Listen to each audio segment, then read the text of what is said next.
Bangladesh over యాక్షన్కి భారతదేశం check పెడుతోంది. 1 by 1 అక్కడ దాని మీద నిషేధాలు నడుస్తున్నాయి.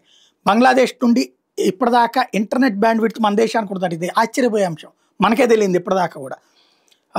ఈశాన్య రాష్ట్రాలకు కావాల్సిన కేబుల్ నెట్వర్క్ ఇంటర్నెట్ కేబుల్స్ అన్నీ కూడా బంగ్లాదేశ్ నుండి తీసుకునేవాళ్ళట ఇప్పటిదాకా.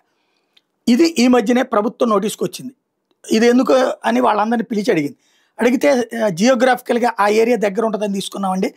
ఈశాన్య రాష్ట్రాల ప్రాంతాలు భౌగోళికంగా ఇతర భూభాగాల నుంచి దూరంగా ఉండేటప్పటికి అందుకు సరైన ఇంటర్నెట్ కనెక్టివిటీ సాధించేందుకు బంగ్లాదేశ్ మార్గమే సులభమైంది, అందుకని అక్కడి నుంచి తీసుకున్నామని చెప్పుకొచ్చారు.